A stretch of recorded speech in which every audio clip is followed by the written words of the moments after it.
은혜 받을 하나님의 말씀은 사무엘하 16장 1절에서 23절까지의 말씀입니다. 사무엘하 16장 1절에서 23절까지 끝절까지의 말씀입니다. 찾으셨으면 교독합니다. 제가 먼저 있습니다.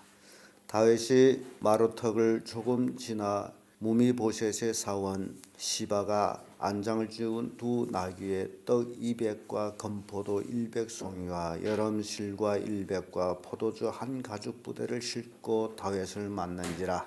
왕이 시바에게 이르되 내가 무슨 뜻으로 이것을 가져왔느냐. 시바가 가로되 나귀는 왕이 건성들로 타게 하고 떡과 실소는 수인들로 먹게 하고 포도주는 뒤에서 보면 잔으로 마시게 하려 합니다. 왕이 가로되 내 주인의 아들이 어디에 있느뇨. 시바가 왕께 고하되 예루살렘에 있는데 저가 말하기를 이스라엘 족속이 오늘 내 아비의 나라를 내게 돌리리라 하나이다. 왕이 시바에게 이르되 메피보셋이 것이 다 지었느니라. 시바가 가로되 내가 찾았나이다. 왕이여 나로 왕이 앞에서 은혜를 입게 하옵소서 하니라. 다윗 왕이 아후림에 이름에 거기에서 사울의 집 족속 하나가 나오니 게라의 아들이요 이름은 시므이라. 저가 나오면서 연주하여 저주하고 또 다윗과 다윗 왕이 모든 신복을 향하여 돌을 던지니 그때 모든 백성과 용사들은 다 왕이 좌우에 있었더라. 시므이가 저주하는 가운데 이와 같이 말하니라. 피를 흘린 자여 비루한 자여 가라 가거라. 사울의 족속의 모든 피를 여호와께서 내게로 돌리셨도다. 그 대신에 내가 왕이 되었으나 여호와께서 나라를 내 아들 압살롬의 손에 주셨도다. 보라 너는 피를 흘린 자의 보로 화를 달지 하였느니라. 스루의 아들 아비새가 왕께 여짜오되 이 죽은 개가 어찌 내 주 왕을 저주하리까. 청컨대 나로 건너가서 저의 머리를 베게 하소서. 왕이 가로되 스루의 아들들아 내가 너와 무슨 상관이 있느냐. 저자 저주한 것은 여호와께서 저에게 당신을 저주하라 하심이니 내가 어찌 그리하였느냐 할 자가 누구겠느냐 하고 또 아비새와 모든 신복에게 이르되 내 몸에서 난 아들도 내 생명을 해하려 하거든. 하물며 이 베냐민 사람이랴. 여호와께서 저에게 명하신 것이니 저로 저주하게 버려두라. 혹시 여호와께서 나의 공함을 감사하시리니 오늘날 주 저주가다 내 손으로 내게 행하시리라. 다윗과 그 종자들이 길을 갈 때에 시므이는 산비탈로 따라가면서 저주하고 저를 향하여 돌을 던지면 티끝을 날리더라. 왕과 그 함께 있는 백성들이 다 공배하여 한 곳에 이르러 거기서 쉬니라. 압살롬과 모든 이스라엘 백성들이 예루살렘에 이르고 아히도멜도 저와 함께 이른지라. 다윗이 친구하니라. 후세가 압살롬에게 나올 때에 저에게 말하기를 왕이여 만세 왕이여 만세 하니 압살롬이 후세에게 이르되 이것이 내가 친구를 후대하는 것이냐. 내가 어찌하여 내 친구와 함께 가지 아니하였느냐.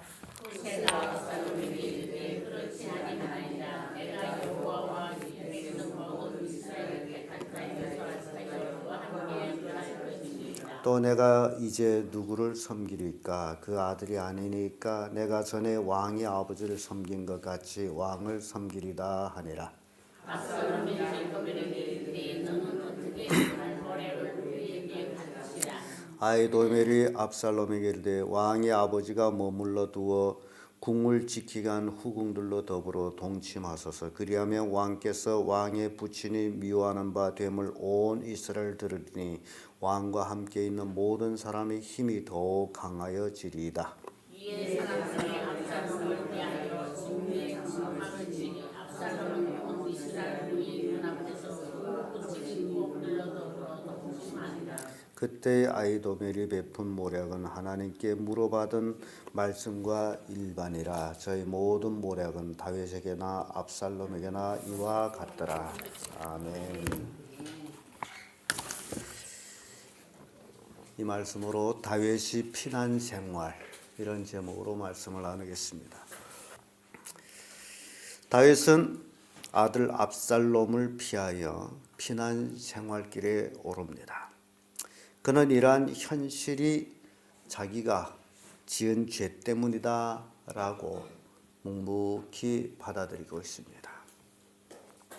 그래서 인과 보응이라는 말이 있듯이 다윗은 하나님 앞에 지은 죄가 그 형벌로 자기가 이 고난을 받고 있다.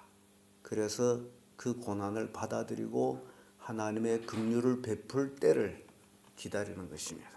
그래서 다윗이 피난 생활에서 어떤 일들이 일어나느냐. 그 첫째가 기회주의자도 만납니다. 1절에서 4절까지의 말씀인데요. 이 다윗이 시바라는 사람을 만나는데요. 이 시바라는 사람은 본래 사울의 집의 종이에요. 그리고 그가 사울의 그 남은 재산을 관리하고 또 요나단의 그 아들 무미보셋을 보살피고 그 재산을 관리하고 그런 일을 행하는 자예요. 그런데 이가 다윗이 마루턱을 조금 지났을 때에 마중 나오는데 이 시바가 안장을 지은 나귀들 여러 이제 피를 끌고 오고 거기에 떡 200, 건포도 100송이, 여름실과 200과 또 포도주 가죽 부대채로 이렇게 들고 나왔어요. 그래서 왕이 시바에게 내가 무슨 뜻으로 이것을 가져왔느냐라고 물었더니 시바가 나귀는 왕의 권속들을 태우고 그리고 여기에 떡과 실과는 소녀들 하게 된 군사들을 가르쳐 먹게 하소서. 피곤한 자들로 포도주를 마시게 하소서. 지금 이 다윗은 가장 지금 어려운 시기예요. 왕궁을 떠나서 이제 방랑 생활이랑 다름없죠. 누구를 피해서요? 아들 압살롬을 피해 가지고. 왜냐하면 압살롬을 쳐 없애도 되지만은 자기 아들이므로 어찌 아비가 아들과 싸우겠냐 해서 아마 피한 것 같은데요.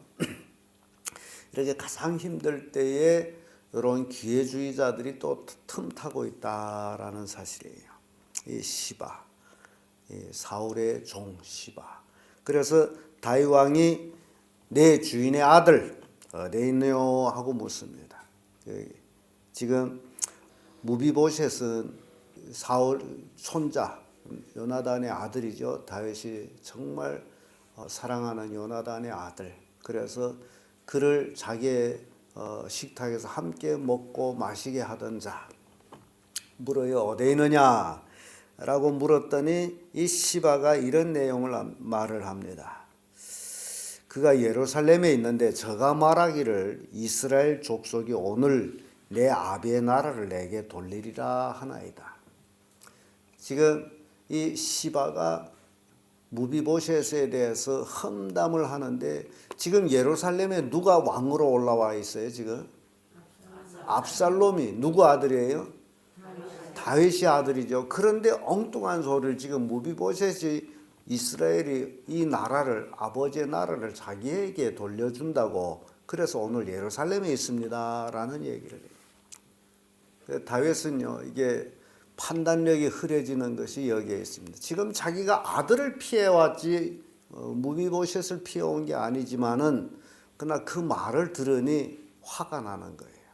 그래서 이 기회주의자들을 그 말들을 굉장히 조심스럽게 듣고 판단을 해야 됨을 우리에게 교훈하고 있어요. 그래서 다윗 왕은 이 시바가 자기한테 나귀도 가져오고 떡도 가져오고 과일도 가져오고 그것이 고마워 가지고 하는 얘기가 왕이 시바더러 이르되 무비보셋에게 있는 것이 다 내 것이니라. 시바가 가로되 내가 절하나이다. 내 주 왕이여 나로 왕 앞에 은혜 있게 하옵소서. 시바가 그 무비보셋에 대한 헌담 한마디로 무비보셋의 모든 재산이 누구 것이 되어 시바에게 되는 거예요. 다윗이 굉장히 여기서 잘못하는. 그래서 이 잘못된 이제 사람을 만나면서 잘못되는 것들을 또한 우리가 보게 되는데요.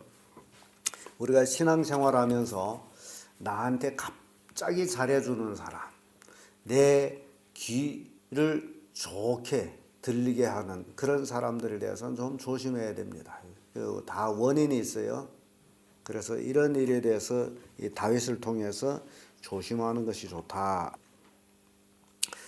지금 이 시기에 시바가 행동한 것은 다윗에게 큰 위로가 됐어요.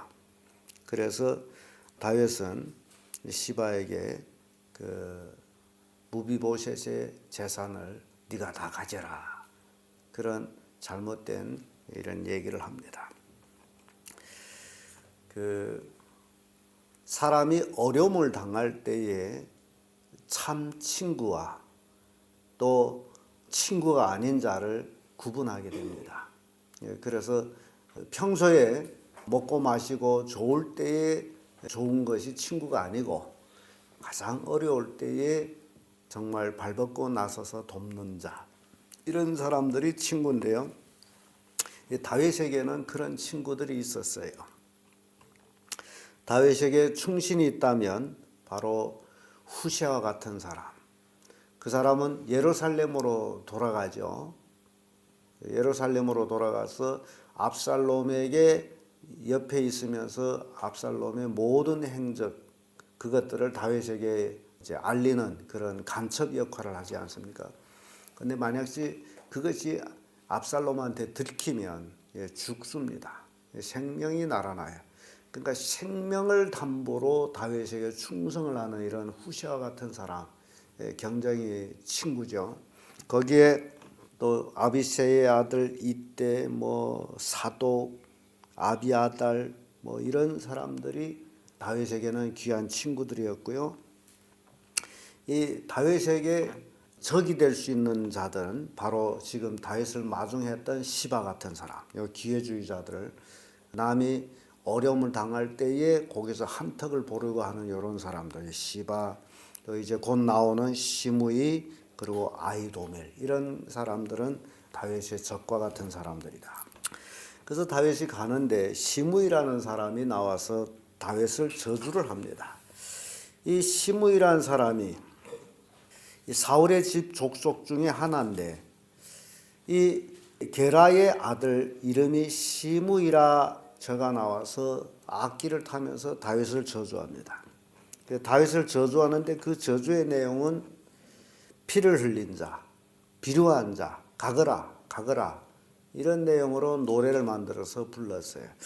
그런데 사울의 집 사람들이 왜 다윗을 이렇게 미워하느냐? 실은 다윗은 사울 가문을 해하지를 않았어요. 왕위에 오르고도 해하지를 않았어요. 사울 가문으로 인해서는 다윗은 엄청 고난을 받았지만은 그들을 해하지를 않았어요. 그럼에도 불구하고 이 사울 가문, 베냐민 족속들이 왜 다윗을 이렇게 저주하며 싫어하느냐? 그 원인이 있습니다. 그 원인은 사울의 아들 이스보셋이 왕위에 올라가지고 이제 왕으로 하고, 다윗은 헤브론에서 왕으로 있었죠. 그런데 이 이스보셋의 군대장관 아브넬이 다윗에게 왔다가 화친하기 위해서 왔다가 요압한테 암살을 당하죠. 그리고 나서 이 이스보셋이 맥이 팍 풀렸습니다. 자기 군대장관에 죽어서. 그래서 낮잠을 자는데 그 부하들이 밀가질러 들어오는 척 하다가 들어와서 이스보셋을 죽여가지고 그 목을 떼가지고, 머리를 떼가지고 다윗에게를 갖다 바치죠. 그래서 다윗이 그 이스보셋을 죽인 자를 어찌죠? 죽여버리죠. 그 사건은 이런 사건인데, 이 베냐민 지파들은 이 아브넬이나 이스보셋을 죽인 장본인이 누구라고 생각하는 거예요? 다윗이라고 생각하는 거예요. 그래서 저주를 하는 거예요. 그러니까 그들은 지금 사건을 잘못 이해한 거죠. 사건은 이런 사건인데, 그러나 베냐민 지파들은, 사울의 가문들은 다윗이 죽였다. 그래서 다윗을 저주하는 거예요. 그런데 그렇게 저주하며 가라 하면서 저주의 노래를 부르는데, 이 모든 피를 여호와께서 내게로 돌리셨다. 그 대신 내가 왕이 되었으나 여호와께서 나라를 내 아들 압살롬의 손에 붙이셨다. 보라, 너는 피 흘린 자인고로 화를 자취하였느니라. 이런 저주를 했죠. 그래서 이 저주를 다윗은 묵묵히 듣고 있습니다. 왜 듣고 있을까요? 이것은 다윗이 한 일이 아니기 때문에 그는 묵묵히 듣고 있는데, 이 다윗의 부하 루스의 아들 아비새가 이걸 용납을 못해요. 이 아비새가 용납을 못하면서 이런 얘기죠. 이 죽은 개가 어찌 내 주 왕을 저주하랴. 청컨대 나로 건너가서 저놈을 목을 자르게 하소서. 아비새가 다윗에게 내가 저놈을 죽여버리겠어. 다윗이 내버려둬라. 너와 나 뭔 상관이 있느냐. 내 아들도 나를 해하려고 하는데 하물며 베냐민 지파야 더 그렇지 않겠냐. 그러면서 다윗이 이런 얘기합니다. 혹시 여호와께서 나의 원통함을 감찰하시리니 오늘날 그 저주 까닭에 선으로 내게 갚아주시리라. 시므의 저주가 실은 나한테 돌아오는 것이 아니다. 하나님이 이 저주를 통해서 나한테 선으로 갚을 것이다. 왜냐하면 다윗은 그런 저주를 받을 만한 일을 안 했기 때문에 사울 가문에는. 그래서 가만히 내버려 두라. 가만히 내버려 두라. 이 다윗이 참 왕으로서의 또 큰 흉금이 있음을 우리에게 보여주고 있습니다. 이렇게 그 역사 속에서의 사건들을 우리는 이렇게 살펴보게 됩니다. 죽을 개 같은 놈이죠. 시므이 같은 악한 자들, 사실 진상을 모르면서 함부로 입을 벌려서 저주하는 자들, 이런 자들이 저주받는다라는 겁니다. 그러니까 시므이가 다윗을 저주했지만은 다윗이 지은 죄는 그런 죄가 없으므로 그 저주는 누구에게 돌아간다? 시므이에게 돌아간다. 왜냐하면 다윗은 이스보셋도 아브넬도 죽이지 않았기 때문에. 그래서 말을 잘못하면 그것이 자기에게 돌아간다. 그러니까 정확한 사실 근거가 없을 때는 모른다라고 얘기하는 것이 최고입니다. 아는 척할 필요도 없어요. 정말 내가 목격하지 아니하고 사실 진상을 정확히 모르고 있다 나는. 그러면 어찌죠? 그 일에 대해서 나는 모른다. 그러면 지혜로운 거예요. 모르면서도 뭐라고 자기 판단을 할 필요가 없다 그 얘기죠. 우리에게 주는 교훈이에요.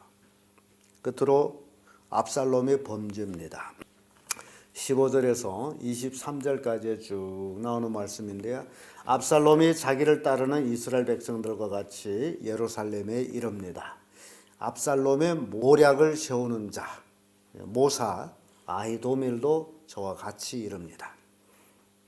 그리고 다윗의 친구 이제 후세가 압살롬 앞으로 이제 나가게 됩니다. 근데 후세가 압살롬 앞에 나가면서 이제 아첨을 하죠. 참 재밌어요. 다윗의 친구 아렉 사람 후세가 압살롬에게 나올 때 저에게 말하기를 뭐라 그러죠? 왕이여 만세, 왕이여 만세. 이게 후세한 데서 압살롬은 왕이여 만세, 왕이여 만세 그 소리를 들으니 속은 흐뭇하면서도 지금 뭔가 깨립직한 게 있어요. 그래서 그러니 압살롬이 후세에게 이르되 이것이 내가 친구를 후대하는 것이냐? 여기에 친구는 다윗이에요. 네가 나한테 와서 왕이여 만세 만세 하는 것이 다윗한테 후대하는 거냐? 그때 후세가 압살롬에게 이르되 그렇지 아니하나이다. 내가 여호와와 이 백성 모든 이스라엘 택한 자에게 속하여 그와 함께 갈 것입니다. 그러니까 이 압살롬이 여호와와 하나님과 백성의 택함을 받은 왕입니다라는 그런 얘기예요. 압살롬을 향해서. 또 내가 이제 누구를 섬기리까? 그 아들이 아니니까 내가 전에 왕의 아버지를 섬긴 것 같이 왕을 섬기리다. 후세의 이런 말에 압살롬은 후세를 완전히 신임해서 자기 옆에 둬요. 그래서 아기는 아첨의 말을 좋아한다. 그리고 압살롬은 아히도멜에게 너는 어떻게 모략을 우리에게 가르치라. 모사가 됐으므로. 그랬더니 아히도멜이 지금 압살롬을 범죄케 하는. 그래서 악인의 모략은 결국 범죄를 낳게 한다라는 것을 이제 보여주는데요. 이 아히도멜이 모략이 뭐냐? 이제 부친이 두고 간 후궁들을 더불러 이제 백성들 앞에서 동침하소서. 그러면 이제 백성들은 압살롬하고 다윗은 완전히 적대 관계이므로 이제 백성들이 힘을 얻어 가지고 왕을 섬길 것입니다. 그런 얘기예요. 그러니까 죄를 짓는 것으로 힘을 얻는다면 이 나라는 망하는 겁니다. 이 아비의 후궁과 같이 동침한다는 것은 율법에 어긋나는 행위예요. 이거는 이스라엘 나라에는 있을 수 없는 일을 아히도멜은 압살롬에게 이제 제시하고 있어요. 그래서 백주에 그 왕궁 위에다가 장막을 치고 다윗이 두고 간 후궁 10명을 이제 백주에 압살롬은 그들과 같이 동침합니다. 백성들이 보는 앞에서. 그런데요, 이 장소가 어떤 장소냐? 이 장소가 바로 다윗이 항거해가지고 거기에서 바세바가 모욕하는 것을 보고 데려다가 통관한 장소예요. 야, 이게 이 역사의 흐름과 하나님의 심판은 무섭다는 거예요. 다윗이 범죄한 그 자리에 아들이 그곳에서 자기 후궁들하고 동침하는 범죄를 짓고 있다는 거예요. 성경이 밝히는 것이 무섭죠. 고린도전서 5장 1절에 바울이 고린도에 있는 죄에 대해서 책망하기를 너희 중에 아비의 철을 아들이 취했다라는 내용이 나와요. 이건 세상에도 없는 일이다. 신약 성경 때 고린도 교회에 있었던 일을 바울이 책망한 얘기가 지금 이 압살롬한테서 일어나고 있다는 거죠. 이거는 죽일 죄죠. 압살롬은 스스로 자기의 무덤을 파고 있는 모습을 보고 있습니다. 왜 아히도멜이 이런 모략을 압살롬에게 제시했느냐? 원인은 아비와 아들이 영원히 화해를 하지 못해야 자기의 직위가 남아있다는 거죠. 압살롬 앞에서 자기가 섬기면서 자기 지위를 위해서는 압살롬하고 다윗은 영원히 화해를 하면 안 돼. 자기의 이익을 위해서 결국 압살롬을 범죄자로 몰아넣는 그런 모략을 세웠는데 결과적으로 역시 악인이 아무리 자기 지혜를 발휘한다 할지라도 하나님의 계획 속에 있는 것들을 이루어가고 있다. 이미 하나님은 나단 선지자를 통해 가지고 분명히 다윗에게 이 얘기를 제시해. 너는 가만히 했지만 그러나 내 후대에 대해서 다윗에 대한 심판은 공중 앞에서 일을 벌일 것이다. 그걸 나단을 통해서 이미 말씀한 바예요. 하나님의 말씀한 그대로예요. 이렇게 백성들로 하여금 더욱 담대하게 죄를 짓게 한 아히도멜의 모략. 이거는 압살롬의 나라가 서기 바쁘게 멸망할 때에 대한 것을 보여주고 있어요. 왜냐하면 압살롬이 왕이 되는 것과 나라는 하나님이 세운 것이 아니기 때문에 인간 스스로 세웠기 때문에 망하는 것이다. 그래서 모든 것이 하나님의 뜻에 맞느냐라는 것이 중요합니다. 인간의 생각과 인간의 시비가 옳대해서 그것이 옳은 것이 아니에요. 중요한 것은 하나님의 뜻이 어떠하냐. 다윗은 피난 생활로 하나님 앞에 지은 죄를 회개하고 있는 그런 계기가 됩니다. 압살롬이 득세함으로 더욱 죄인이 되는 모습을 우리가 봅니다. 그래서 자기가 득세함으로 자신을 파멸로 몰아넣는 압살롬을 우리가 보는데 요 이름도 압살롬. 그래서 우리 신학교 때는 압살 맞을 놈이다. 압살롬. 압살 맞을 놈. 그러면 성도들은요, 우리에게 교훈을 주는 것은 어떠한 일이 있더라도, 아무리 어렵더라도, 아무리 득시할지라도 누구만 의지하라? 하나님만 의지하고 하나님의 뜻을 따르라. 그것이 우리가 갈 길이다 라는 것을 교훈합니다. 기도하겠습니다.